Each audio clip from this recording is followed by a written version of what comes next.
Muy buenas noches, amados amigos y hermanos presentes en este quinto encuentro o quinto congreso y primer taller latinoamericano y del Caribe, los 7 rayos de luz en los jóvenes del futuro. Las bendiciones del ángel del pacto sean sobre todos ustedes y sobre mí también, y nos permita comprender el programa divino que corresponde a nuestro tiempo y también comprender el programa divino que Él ha llevado a cabo en la dispensación pasada. Esta es conforme a la costumbre de los gentiles la Semana Santa, y hoy, viernes, conmemoran la muerte del Señor Jesucristo, y ya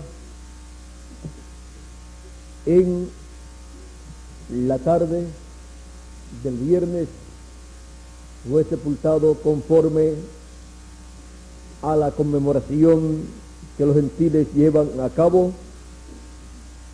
y algunos lloran, pero en esto lo más importante es uno comprender qué fue lo que aconteció allí, creerlo con todo el corazón conforme al programa divino y darle gracias a Dios porque hubo uno que murió allí en Israel, en Jerusalén, el día y la hora correcta para quitar el pecado del mundo. Juan el Bautista dijo en San Juan capítulo 1, hablando del Señor Jesucristo, Él dijo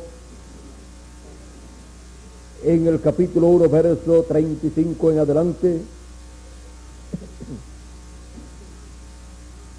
y el siguiente día vio, y el siguiente día otra vez estaba Juan y 2 de sus discípulos mirando a Jesús, que andaba por allí. Dijo Juan: he aquí el Cordero de Dios. Le oyeron hablar los 2 discípulos y siguieron a Jesús. Y volviendo Jesús y viendo que le seguían, les dijo: ¿qué buscáis? Y ellos le respondieron, ellos le dijeron: Rabí, que traducido es maestro, ¿dónde moras?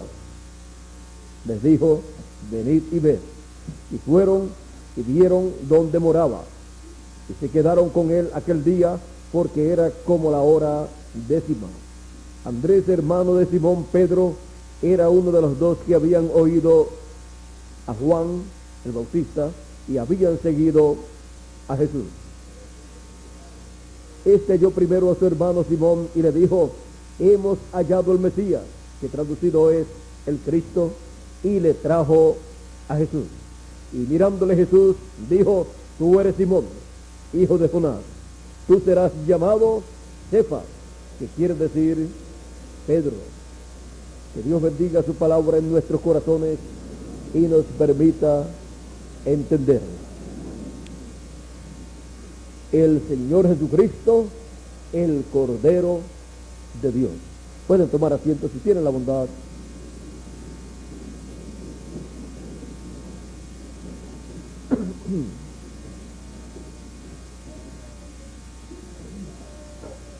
Para entender por qué Juan el Bautista le llamó a Jesús el Cordero de Dios que quita el pecado del mundo, tenemos que comprender que en el Antiguo Testamento Dios, desde el Génesis, requirió y estableció para el pueblo los sacrificios para el pecado de los seres humanos. Por ejemplo, tenemos el caso de Adán y Eva, cuando se escondieron al escuchar que Dios había llegado al paraíso, y allá con hojas de higuera se cubrieron. Pero Dios les dio a ellos vestiduras de pieles, y para darle pieles tenía que morir algún animalito. Murió un animalito para cubrir la desnudez de Adán y Eva. Y luego encontramos que Adán tuvo a su hijo Abel. Encontramos que en una ocasión Caín y Abel presentaron a Dios ofrendas. Caín trajo delante de Dios de los frutos del campo como una ofrenda para Dios. Y Abel, dice la Escritura, que también trajo ante la presencia de Dios una ofrenda, un sacrificio. Dice así San Pablo, explicando este evento en Hebreos capítulo 11 verso 4, dice: por la fe Abel ofreció a Dios más excelente sacrificio que Caín, por lo cual alcanzó testimonio de que era justo, dando Dios testimonio de sus ofrendas, y muerto aún habla por ella. Ahora, este sacrificio de Abel podemos verlo, lo podemos ver aquí en la Escritura, donde dice así: y aconteció que andando el tiempo, o sea, pasando el tiempo, que Caín trajo del fruto de la tierra una ofrenda a Jehová, y Abel trajo también de los primogénitos de sus ovejas, de los primogénitos, porque todo primogénito pertenece a Dios. De los primogénitos de sus ovejas, de lo más gordo de ellas, lo mejor para Dios. Y miró Jehová con agrado a Abel y a su ofrenda, pero no miró con agrado a Caín y a la ofrenda suya. Y se ensañó Caín en gran manera, y desmayó y decayó su rostro, y decayó su semblante. Entonces Jehová dijo a Caín: ¿por qué te has ensañado y por qué ha decaído tu semblante? Si bien hicieres, ¿no serás enaltecido? ¿Por qué iba a ponerse celoso? ¿Por qué iba a ponerse molesto? Si bien hicieres, ¿no serás enaltecido? Vean ustedes, nos enseñan que haciendo bien, Dios enaltece a la persona. Pero si no hace bien las cosas como Dios ha establecido, como Dios requiere para el tiempo en que la persona vive, pues no puede esperar que Dios lo enaltezca. No puede esperar que Dios lo engrandezca. ¿Por qué? Porque Él enaltece al que hace bien. Sigue diciendo Y si no hicieres bien, el pecado está a la puerta. Recuerden que dice la Escritura que todo lo que no es de fe es pecado. Así es que se requiere la fe, la revelación, para que la persona haga las cosas para Dios de acuerdo a la voluntad de Dios, correspondiente para el tiempo en que la persona está viviendo. Ahora podemos ver que desde el Génesis fue establecido por Dios el sacrificio de un corderito, de un animalito, y así por el estilo, por el pecado del ser humano. Y Abel tuvo esa revelación de parte de Dios. Y encontramos que todo esto era tipo y figura del Cordero de Dios que vendría para quitar el pecado del mundo. Así es que Abel, en el sacrificio que él trajo, estaba representando el sacrificio del Señor Jesucristo. Y con lo que trajo Caín, no estaba representando nada, porque no fueron ni manzanas, ni otra fruta, ni frutos del campo, lo que ocasionó el pecado. Por lo tanto, se requería un sacrificio de un cordero. Y este sacrificio que el pueblo hebreo después llevaba a cabo, encontramos que era tipo y figura del Señor Jesucristo. Por eso es que Dios tomaba en cuenta esos sacrificios que el pueblo hebreo llevaba a cabo y que anteriormente lo llevaban a cabo Adán, Abel, Seth, y así por el estilo, todos estos hombres de Dios. Encontramos que el pueblo hebreo, para su salida de Egipto, tuvo un cordero sin defecto, el cual tomó el día antes de su salida, y en la tarde, entre las dos tardes, mató ese corderito, lo prepararon y se lo comieron todo durante la noche. Esa fue la última cena del pueblo hebreo en Egipto.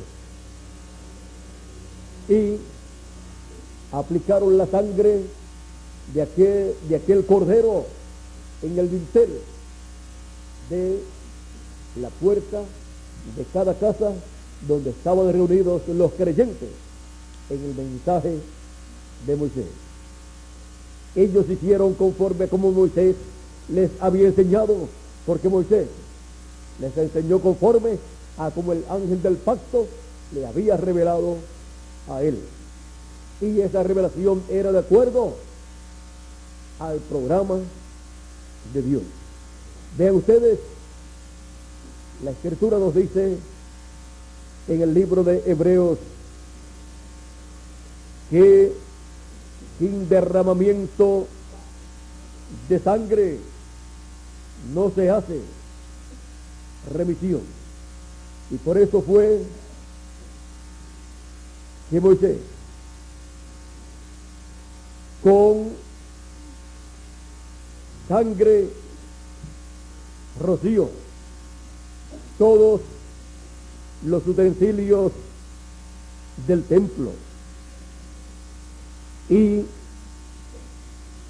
ese templo y sus utensilios y todo lo que había en ese templo es tipo y figura del templo que está en el cielo y es tipo y figura del templo espiritual del Señor Jesucristo.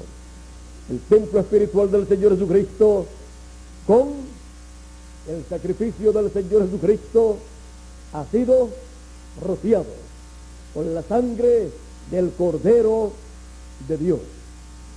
Por eso es que se requería la muerte del Señor Jesucristo. Y por esa causa el Señor Jesucristo vino a la tierra en carne humana. Se hizo hombre, vivió entre los seres humanos para poder morir su cuerpo físico en la cruz del Calvario. Ese fue el propósito de su venida, realizar la obra de redención por su cuerpo y sangre en la cruz del Calvario y así redimir a los hijos de Dios, quitar el pecado de todo hijo de Dios. Por eso, a través del tiempo, se ha predicado el mensaje del Evangelio de la Gracia, para que así todos los hijos de Dios, al escuchar ese mensaje, crean, reciban esa revelación y crean esa verdad divina y sepan que por todos nosotros y por nuestros pecados murió el Cordero de Dios. Y cuando usted lo cree con toda su alma, usted tiene el que lo representa a usted, el cual pagó el precio de la salvación. Por lo tanto, no tenemos que pagar un precio por la salvación, porque ya Él la pagó. Él pagó el precio, Él murió por nosotros para que nosotros podamos vivir eternamente. Cuando Él murió en la cruz del Calvario, era el tiempo en que la raza humana tenía que morir. Por eso Él dijo: si el grano de trigo no cae en tierra y muere, él solo queda. Pero si cae en tierra y muere, mucho fruto lleva. O sea, muchos hijos de Dios, a imagen y semejanza del Señor Jesucristo. Muchos granos de trigo, muchos hijos de Dios, como el Señor Jesucristo. Y así, el ser nuestro hermano mayor. Dice: anunciaré tu nombre en medio de mis hermanos. ¿Saben ustedes lo que es ser hermano del Señor Jesucristo? ¿Saben lo que es que cada uno de ustedes y yo también podemos decir: yo tengo un hermano mayor, se llama el Señor Jesucristo? Mi hermano mayor es el Señor Jesucristo. Y saben ustedes una cosa, que el hermano mayor siempre está pendiente a sus hermanos. Es el que defiende a sus hermanos. Y tenemos uno que nos defiende, nuestro hermano mayor, el Señor Jesucristo, que vino y pagó el precio de nuestra salvación, porque de tal manera amó Dios al mundo, a sus hijos, y ha dado a su Hijo unigénito, para que todo aquel que en Él cree no se pierda, mas tenga vida eterna. Ven ustedes lo sencillo que es todo, mas todo aquel que en Él crea. Hay que creer. Hay que creer en el Señor Jesucristo y su obra en la cruz del Calvario. Y no se pierde la persona que cree con toda su alma, con todo su corazón, mas tiene vida eterna. Él fue el que hizo la obra. Y ahora nosotros creemos en su obra redentora. Por eso es que el Señor Jesucristo, aunque sabía que iba a morir en la cruz del Calvario, que iba a ser tomado preso, e iba a ser condenado, e iba a ser crucificado, cuando Pedro trató de impedir que fuera a Jerusalén, pues él dijo: el Hijo del Hombre sube a Jerusalén y será tomado preso y será juzgado y entregado y así, y será matado. Pedro dijo: tal cosa no te acontezca. Jesús dijo: apártate de mí, Satanás, que no entiende las cosas que son de Dios, más bien las de los hombres. Ahora, Jesús también decía: ¿y cómo se cumplirán las escrituras, las cosas que están escritas acerca de mí? Porque lo que está escrito acerca de mí, cumplimiento tiene. Y aunque él sufrió, fue rechazado, fue menospreciado, fue juzgado injustamente y condenado injustamente y crucificado, él puso su vida por amor a nosotros. Él podía evitar morir. Él dijo: nadie me quita la vida, yo la pongo por mí mismo para volverla a tomar. Y él dijo: si el grano de trigo no cae en tierra y muere, él solo queda viviendo eternamente ese grano de trigo. Pero él sabía que si él moría, entonces mucho fruto llevaría ese grano de trigo. Mucho fruto llevaría el Señor Jesucristo con su muerte, porque así le daría la oportunidad a todos los hijos de Dios a vivir eternamente y ser a imagen y semejanza del Señor Jesucristo. Él murió por nosotros, pagó el precio de nuestra redención, y nosotros, al creer en el Señor Jesucristo, recibimos esa bendición en nuestra alma. Él dijo: en el que en mí cree, aunque esté muerto, vivirá. Él ha hecho grandes promesas para los que creen en Él y creen en su obra redentora en la cruz del Calvario. La Escritura nos dice, San Pablo nos dice: con el corazón se cree para justicia. Esa es la forma en que somos justificados, y Dios nos ve como justos, justificados pues por la fe en el Señor Jesucristo. Y con la boca se confiesa para salvación. Por eso con nuestra boca decimos lo que creemos con nuestro corazón, porque se requiere que hablemos lo que nosotros creemos, y así demos testimonio de esa palabra que está en nuestro corazón.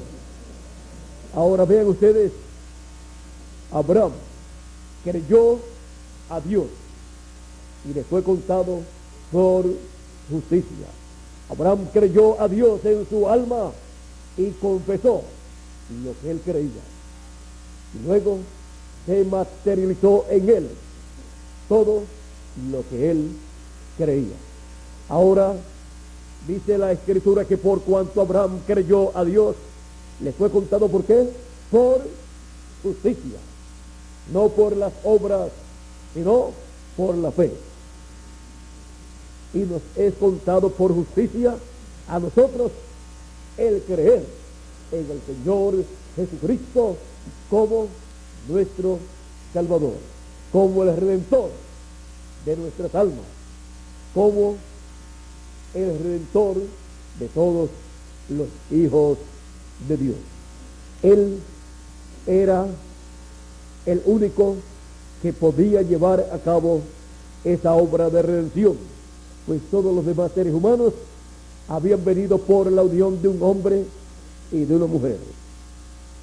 Solamente el Señor Jesucristo vino por creación divina en el vientre de María, mujer que fue bienaventurada porque fue la primera mujer en donde se creó y en donde creció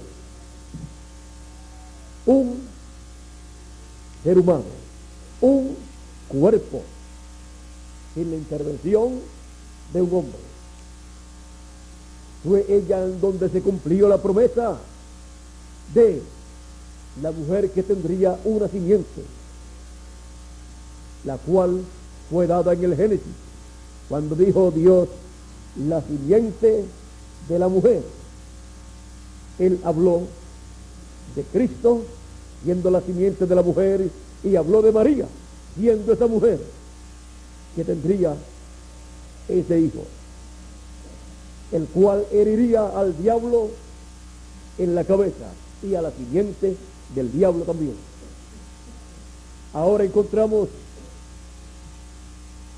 que Cristo es nada menos que el ángel del pacto. El profeta Malaquías dijo en el capítulo 3, hablando acerca de la venida del Mesías y la preparación para su venida, dijo así en el capítulo 3, verso 1 en adelante: he aquí yo envío mi mensajero, el cual preparará el camino delante de mí. ¿Y está hablando de quién? De un hombre, de un profeta que le va a preparar el camino, el cual es enviado de parte de Dios. Y cuando fue a aparecer en la escena de esta tierra este hombre, vino el arcángel Gabriel y le apareció al sacerdote Zacarías en el templo y le dijo que tendría un hijo, que su oración había sido escuchada y que ese hijo que tendría por medio de su esposa Elizabeth, la cual era estéril y la cual ya estaba avanzada en edad, al igual que el sacerdote Zacarías,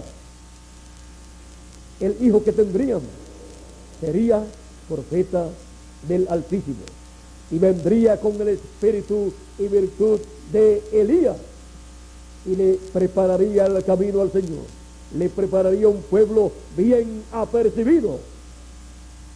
O sea que sería el precursor de la primera venida de Cristo, sería el mensajero que Dios prometió enviar delante del Señor. Y dijo el arcángel Gabriel al sacerdote Zacarías: y le vas a llamar Juan, te pondrás por nombre Juan. Ahora dice que vendrá en el espíritu y virtud de Elías, y el nombre que le van a poner conforme a la palabra del ángel será Juan. ¿Por qué? Porque el que vendría preparándole el camino, aunque dice que sería Elías en el espíritu ministerial, pero no Elías literal. Sería la tercera manifestación de Elías, la tercera manifestación del ministerio de Elías. Pues la segunda fue Eliseo y la primera fue Elías Tisbita. Ahora, aquí en Malaquías capítulo 3, verso 1, no dice el nombre que tendría: el velo de carne, en el cual vendría el espíritu y virtud de Elías manifestado. Por lo tanto, solamente es mencionado en el capítulo 4 por el nombre del primero que tuvo esa manifestación, de Elías Tisbita. Por lo tanto, a todas las manifestaciones de Elías, a las 5 manifestaciones de Elías, cuando son anunciadas como Elías, como Dios enviando a Elías, enviando al profeta Elías. Pero son personas diferentes, pero con el ministerio y virtud de Elías.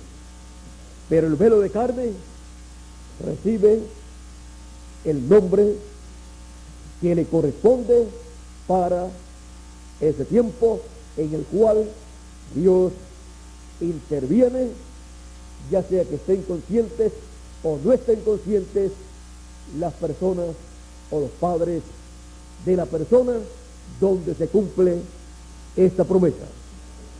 Ahora, el padre de Juan, siendo sacerdote, con la información que le dio el arcángel Gabriel, estaba consciente de lo que Dios estaría cumpliendo. Sabía que su hijo sería el precursor de la primera venida de Cristo, sería el profeta prometido por el profeta Malaquías en el capítulo 3 y en el capítulo 4, donde cumpliría la mitad de ese pasaje.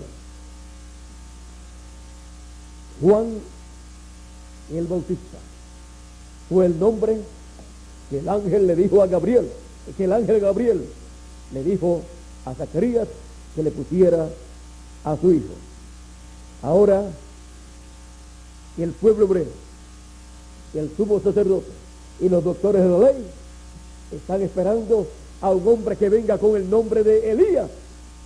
Están esperando literalmente al profeta Elías, y llega un hombre nacido en medio del pueblo hebreo que se llama Juan, y le dicen Bautista porque bautizaba.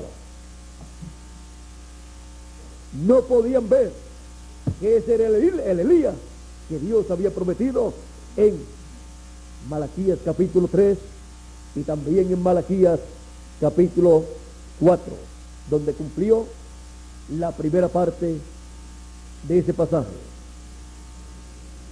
Cuando llevó a cabo su ministerio, encontramos que aún los discípulos de Jesús de Nazaret no sabían que Juan el Bautista era Elías, el precursor de la primera venida de Cristo que estaba prometido en Malaquías capítulo 3 y Malaquías capítulo 4.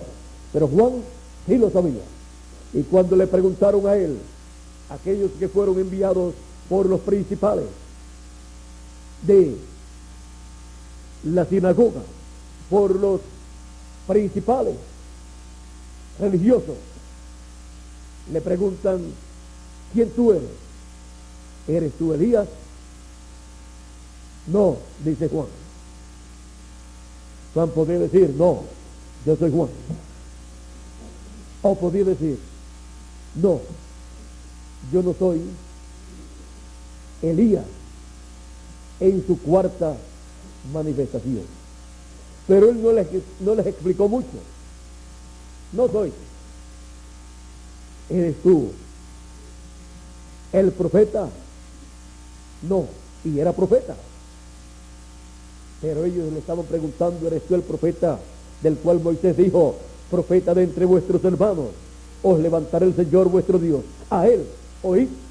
¿Eres tú ese profeta? No. ¿Eres tú el Cristo? No. ¿Y por qué bautizas? Yo bautizo con agua, bautismo de arrepentimiento, pero después de mí viene uno del cual yo no soy digno de desatar la correa de su calzado. Él os bautizará con Espíritu Santo y fuego. Ahora le preguntan: ¿y tú quién eres? Yo soy la voz de uno que clama en el desierto, como dijo el profeta Isaías: aparejad el camino del Señor. Juan el Bautista sabía quién él era. Él sabía dónde le estaba en la Escritura. él se encontró en la Escritura. Él encontró su ministerio en la Escritura y supo que su venida, su presencia en la tierra estaba prometida por los profetas de Dios para prepararle el camino al Mesías, al que quitaría el pecado del mundo. Ahora, en ningún momento Juan dice, yo soy Elías. Más bien, dice yo, cuando le preguntan, ¿eres tú Elías? Dice, no. Pues le están preguntando de Elías, pero del Elías que vendría antes que venga el día grande y terrible de Jehová. Ahora, Jesús de Nazaret, cuando habló de Juan, él, en aquella pregunta que le hicieron los discípulos a Jesús, luego la experiencia que tuvieron en el monte de la transfiguración, donde vieron a Moisés y Elías, le preguntan a Jesús, pero Señor, ¿no es necesario que Elías venga primero? Si le preguntan a los sacerdotes, a los doctores de la ley, a los fariseos y aún al sumo pontífice, les hubieran dicho a los discípulos de Jesús, pues claro que Elías tiene que venir primero. Por lo tanto, este Jesús de Nazaret no puede ser Mesías, porque no ha llegado todavía Elías. Pero le preguntan al que sabía, a Jesús, y no es necesario que Elías venga primero. O sea, explícanos, porque ellos están creyendo que Jesús de Nazaret es el Mesías, y han visto a Moisés y Elías en el monte de la transfiguración, pero no han visto a Elías todavía en la tierra, preparándole el camino. Y Jesús les dice, Elías vino, hicieron de él todo lo que quisieron hacer, y entonces entendieron que les hablaba de Juan el Bautista. Y en una ocasión dijo Jesús, si ustedes le quieren recibir, él es aquel Elías que habría de venir. Ese misterio estaba escondido de los ojos de los sabios y de los entendidos. Estaba escondido de los doctores en divinidad, de los doctores en teología, y solamente dos personas en aquel momento, porque ya Zacarías de seguro había partido, el otro era Zacarías, los cuales sabían a ciencia cierta que Juan el Bautista era el Elías, precursor de la primera venida de Cristo. Pues el ángel se lo dijo al profeta Zacarías, y luego Zacarías se lo dijo a su esposa, y luego Jesús lo sabía y luego se lo hizo saber a sus discípulos. La otra persona era Juan el Bautista, el que sabía quién él era. Pero miren ustedes, el cumplimiento de estas profecías se llevaron a cabo en una forma común y corriente entre los seres humanos. Común y corriente en el sentido de que se cumplieron en la forma de vida común del pueblo hebreo. Y apareció Juan el Bautista como un ciudadano más de medio del pueblo hebreo, pero con un mensaje de Dios, con el mensaje que preparaba al pueblo, anunciándole que la venida del Mesías estaba a la puerta. Y aún más, él dijo, y en medio de vosotros está uno al cual ustedes no conocen. En medio de nosotros está uno al cual ustedes no conocen. Y Juan también dijo, y yo no le conocía, pero para que fuera manifestado a Israel. Por eso yo vine predicando y bautizando. O sea, vino dando testimonio. Y luego también dice, pero yo vi al Espíritu Santo descender sobre él, como me dijo el que me mandó a bautizar. Me dijo, sobre aquel que tú veas al Espíritu Santo descender sobre él, ese es él. Y yo le vi y he dado testimonio de que ese es él.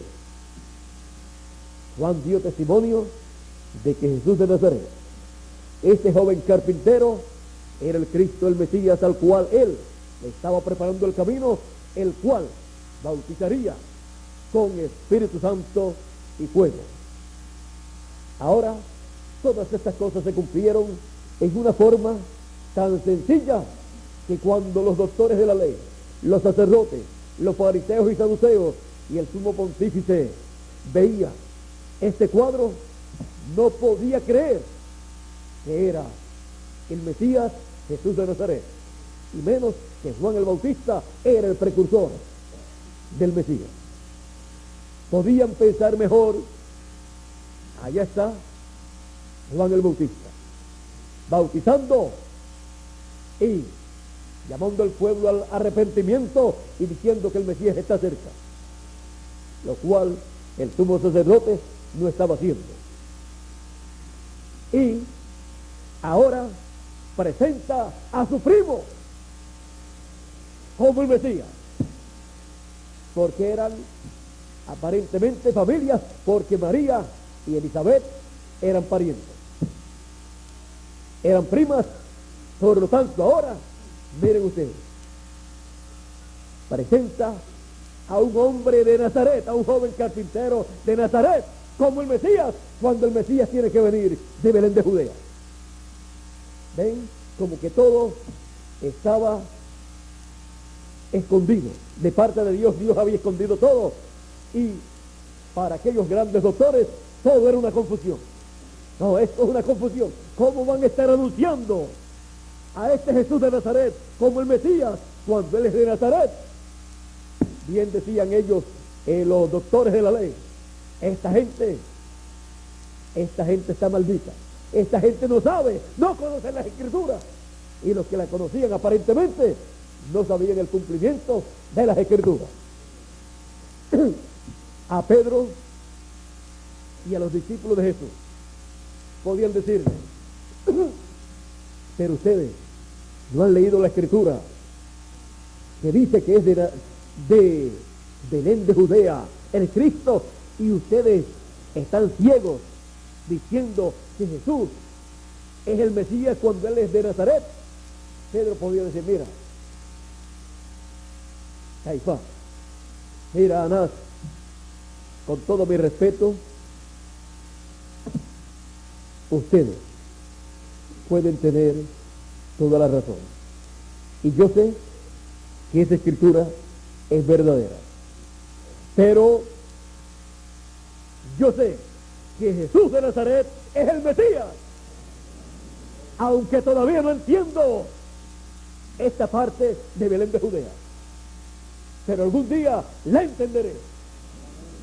Y ya cuando se escribe la historia de Jesús en los evangelios, se da a conocer que su nacimiento fue en Belén de Judea, pero que pasó a Egipto, y de Egipto pasó a Nazaret, donde fue criado. Ahora, lo más importante no era ponerse a discutir, no, que no puede ser. Ellos estaban mirando las Escrituras que se estaban cumpliendo en Jesús, las cuales Jesús estaba cumpliendo. Jesús estaba cumpliendo todo lo que la Escritura decía que el Mesías haría. Y Pedro y los demás discípulos no se iban a detener en esa Escritura para decir no puede ser el Mesías. Uno de ellos se detuvo cuando lo fueron a buscar Natanael, cuando Felipe lo fue a buscar y le dijo, mira, hemos hallado el Mesías, al Cristo del cual habló Moisés. Natanael le pregunta, porque conocía las Escrituras, ¿y de dónde es? Porque todos estaban esperando que viniera el Mesías, pero que viniera de Belén de Judea, que viniera con su grupo de creyentes y como rey, porque de Judá es la promesa para la primera venida del Mesías, pero era para su nacimiento y tenía que venir por una familia de Belén de Judea, o sea, de la tribu de Judá. Ahora, Natanael, como había escuchado en las enseñanzas en la sinagoga y en las ocasiones que había ido al templo de Jerusalén, había escuchado que el Mesías tenía que venir de Belén de Judea, como dice la Escritura. Pero en la interpretación que tenían teológicamente, no habían visto que era su nacimiento, pero que luego podía vivir en otro lugar, criarse en otro lugar y aparecer como de otro lugar. Esta fue la forma en que Dios escondió el secreto de la primera venida de Cristo, para cumplir también así lo que dice que sería nazareno. ¿Cómo podía cumplirse que sería de Belén de Judea y luego que sería nazareno? Pues nacer en un sitio y luego criarse en otro sitio. Así se cumplió, así era la forma en que tenía que ser. Ahora Natanael dice, ¿de dónde? Felipe le dice, de Nazaret. Dice, de Nazaret puede salir algo de bueno, o sea, puede salir algún profeta y más, el Mesías.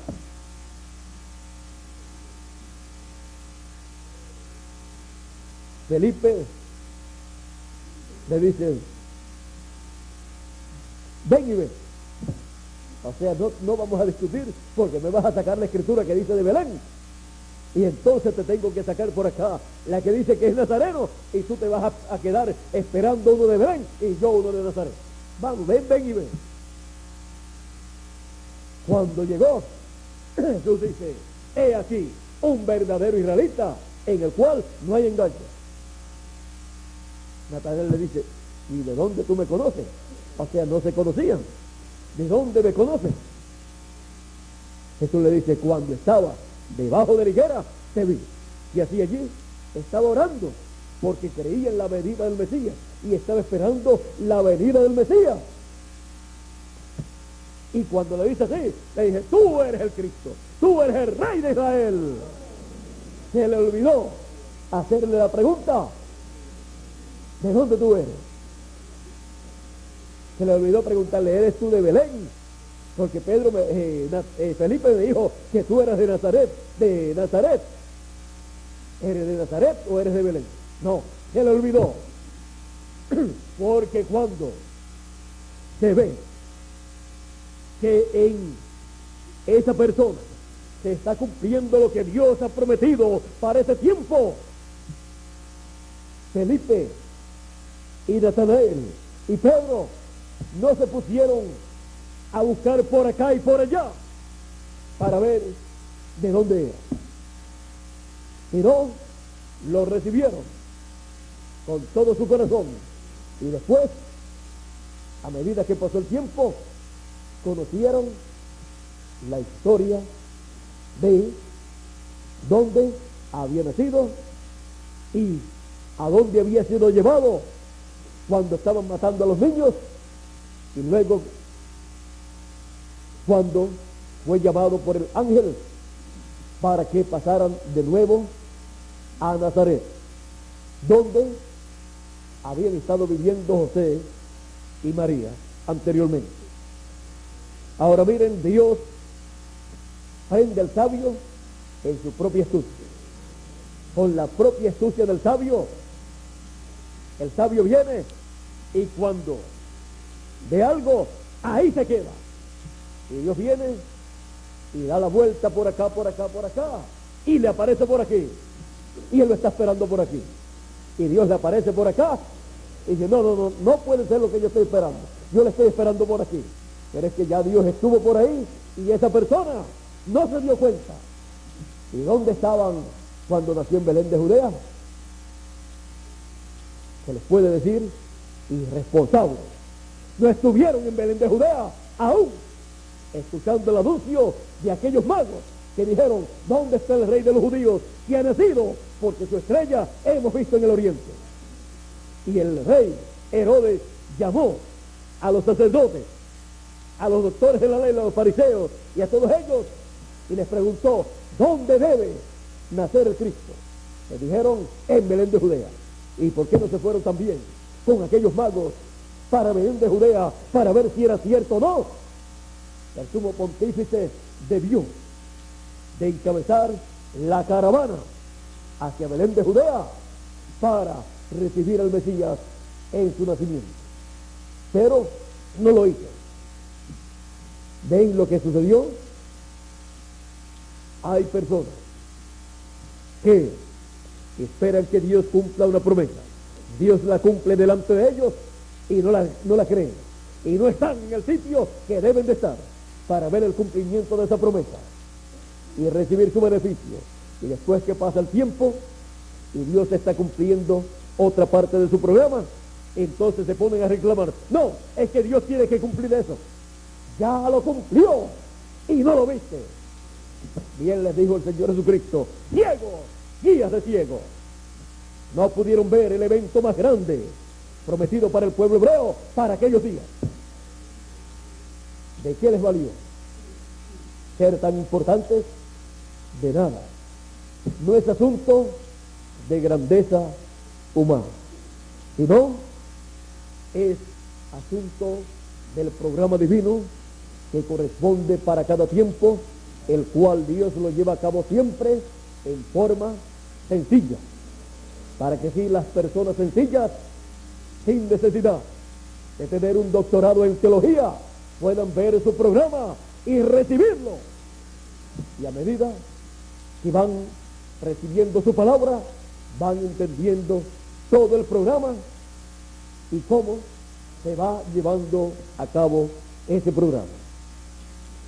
Ahora la muerte del Señor Jesucristo en la cruz del Calvario estaba profetizada.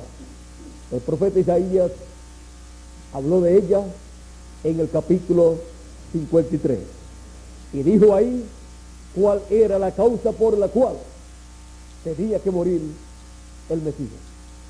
Él tenía que llevar nuestros pecados y por su llaga teníamos nosotros que ser sanados del pecado y de toda cosa.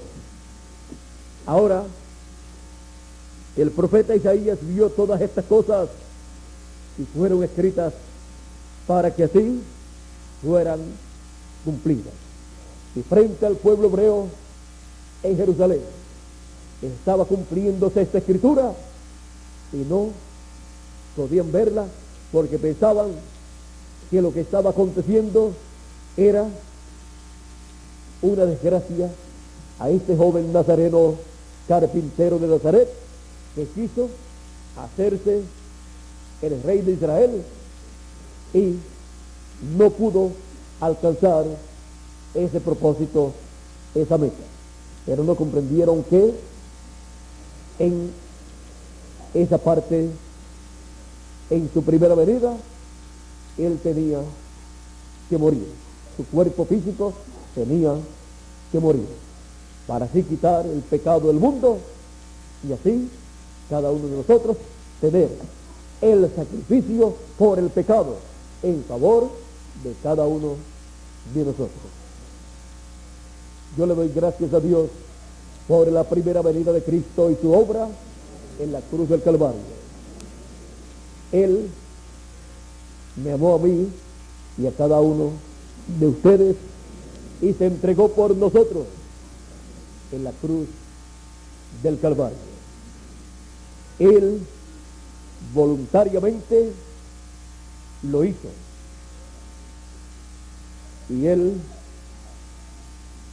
Así nos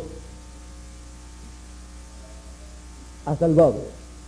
San Pablo, en la carta a los Gálatas, capítulo 2, verso 20, nos dice: con Cristo estoy juntamente crucificado, y ya no vivo yo, mas vive Cristo en mí.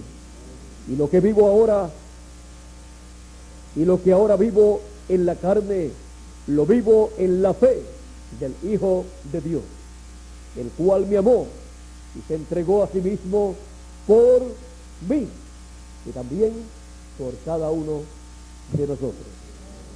Cuando uno comprende el sacrificio del Señor Jesucristo en la cruz del Calvario, uno no puede hacer otra cosa sino darle gracias a Dios por el sacrificio de Cristo en la cruz del Calvario, con el cual pagó el precio de la salvación, nos limpió de todo pecado, y ahora tenemos el futuro más grande y glorioso de todos. Tenemos un futuro brillante, un futuro de vida eterna, un futuro en el cual cada uno de nosotros seremos reyes y sacerdotes en el glorioso reino del Señor Jesucristo. Por eso, en el Apocalipsis nos dice, en el capítulo 5, y de Jesucristo, el testigo fiel, el primogénito de los muertos y el soberano de los reyes de la tierra, al que nos amó y nos lavó de nuestros pecados con su sangre y nos hizo reyes y sacerdotes para Dios su Padre. A él sea gloria e imperio por los siglos de los siglos. Amén. Y también acá en Apocalipsis capítulo 5, verso 9 en adelante dice: y cantaban un nuevo cántico. Esto fue cuando el Cordero tomó el libro de la mano del que está sentado en el trono. Ese es el libro de la vida del Cordero, donde están escritos nuestros nombres. Dice: y cantaban un nuevo cántico, diciendo: digno eres de tomar el libro y de abrir sus sellos, porque tú fuiste inmolado, y con tu sangre nos has redimido para Dios, de todo linaje y lengua y pueblo y nación. Y nos has hecho para nuestro Dios reyes y sacerdotes, y reinaremos sobre la tierra. Ahora vean la obra grande y maravillosa que Cristo ha hecho. Nos redimió, nos limpió con su sangre preciosa y nos ha hecho reyes y sacerdotes para nuestro Dios. Y reinaremos con Cristo por 1000 años y luego por toda la eternidad. Sin la muerte del Señor Jesucristo en la cruz del Calvario, realizando el sacrificio por el pecado de todos nosotros, no era posible ser reyes y sacerdotes y reinar con el Señor Jesucristo en el glorioso reino milenial y luego por toda la eternidad. Ahora vean la obra maravillosa que Cristo ha hecho en la cruz del Calvario, por la cual le damos gracias a Cristo y le pedimos a Él que nos guíe en el camino de la vida eterna todos los días de nuestra vida, y que pronto transforme nuestros cuerpos como Él lo ha prometido. El Señor Jesucristo, el Cordero de Dios. Cristo, el Cordero de Dios, que quita el pecado del mundo. Él es el que quitó el pecado con su muerte en la cruz del Calvario. Él es el que hizo el camino de regreso a la vida eterna para cada uno de nosotros. El Señor Jesucristo, el Cordero de Dios. Que Dios nos continúe bendiciendo a todos, que Dios nos guarde y que Dios siempre nos guíe en el camino de Cristo, en el camino de la vida eterna. Mañana estaremos viendo lo que sucedió después que Cristo murió y ese tiempo que estuvo ausente hasta que llegó el día de su resurrección. Será hasta mañana, Dios mediante, en que estaré nuevamente con ustedes en la mañana, como todos los días, y luego también en la noche, para continuar hablando del ser más importante que ha pisado esta tierra, nuestro Señor Jesucristo, el Cordero de Dios, el Cordero que quitó el pecado del mundo.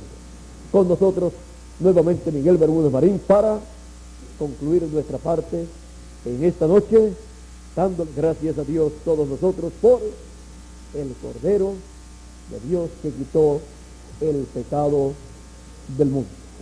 Vamos a dejar por aquí a Miguel.